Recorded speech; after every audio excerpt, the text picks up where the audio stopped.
बिस्मिल्लाहिर्रहमानिर्रहीम। दोस्तों, आज हम एक शॉर्ट स्टोरी का सिंपल इंट्रोडक्शन पढ़ेंगे।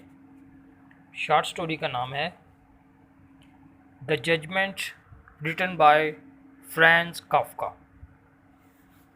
फ्रांज काफ्का जो हैं एक जर्मन राइटर हैं।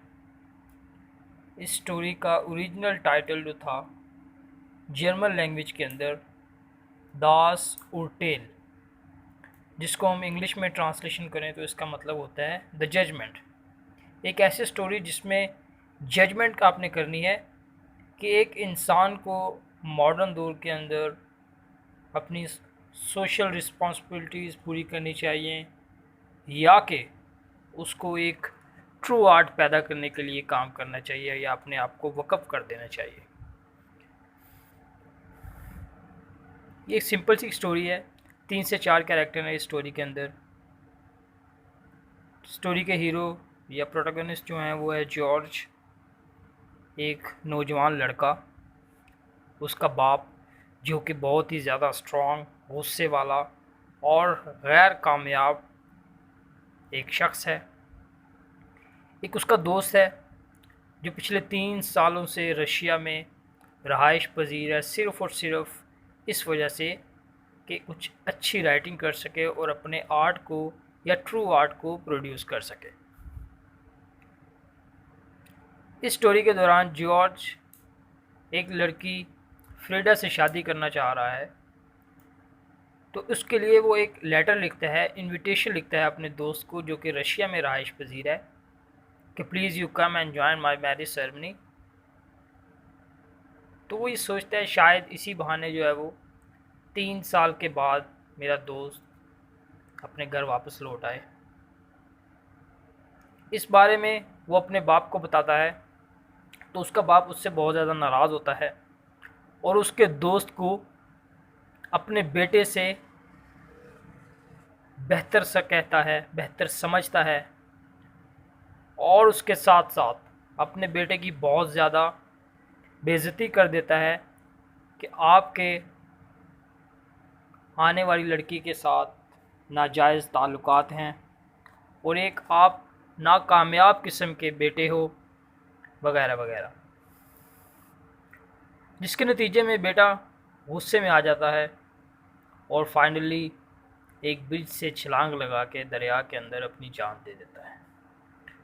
तो दोस्तों, ये सिंपल सी स्टोरी है। एक अजीब किस्म की इसमें कैफियत है। डिसाइड करना मुश्किल है कि इस स्टोरी में एक्चुअली राइटर कहना क्या चाह रहा है। ठीक है, डिफरेंट किस्म की थीम्स हैं स्टोरी के अंदर। थीम्स ऑफ डेथ है और सबसे मेजर जो थीम इस स्टोरी के अंदर हाईलाइट की गई है वो है एडिपस कम्प्लेक्स, जिसको हम एडिपल रिवलरी भी कह सकते हैं। कि एक बेटे का या एक बाप का अपने बेटे के साथ जेलसी और अच्छे ताल्लुकात का ना होना, इस थ्योरी को, एडिपस कम्प्लेक्स की थ्योरी को सिगमंड फ्रायड ने जो है वो पेश किया था और उसने कहा था कि अपोजिट सेक्सेस जो हैं वो आपस में एक दूसरे को अट्रैक्ट करती हैं और सेम सेक्सेस जो हैं वो एक दूसरे को आपस में रिपेल करती हैं, जस्ट लाइक फादर एंड सन।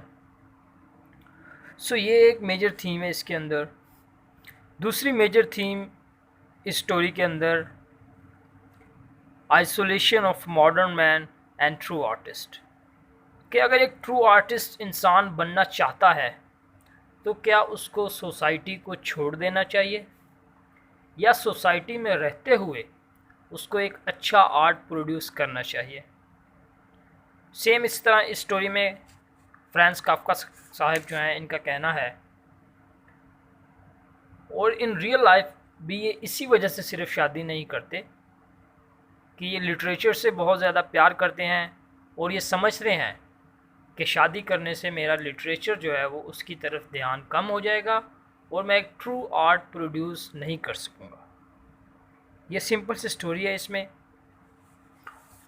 और सबसे इम्पॉर्टेंट बात कि फ्रांज काफ्का एक जर्मन राइटर हैं, जितनी भी इनकी स्टोरीज़ पब्लिश हुई हैं वो इनकी डेथ के बाद पब्लिश हुई हैं।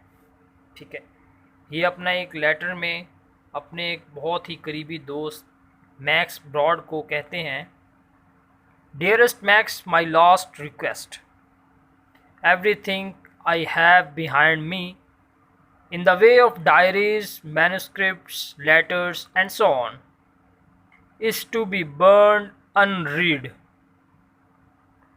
तो इसके दोस्त ने बिल्कुल इसके अपोजिट काम किया, उसको रीड भी किया, अमेंड भी किया और इसकी स्टोरीज़ को पब्लिश भी करवाया, जिसकी वजह से ये बहुत ज़्यादा मशहूर हुए, लेकिन वफ़ात के बाद। ठीक है, ये सिंपल सी स्टोरी है the judgement, written by Franz Kafka.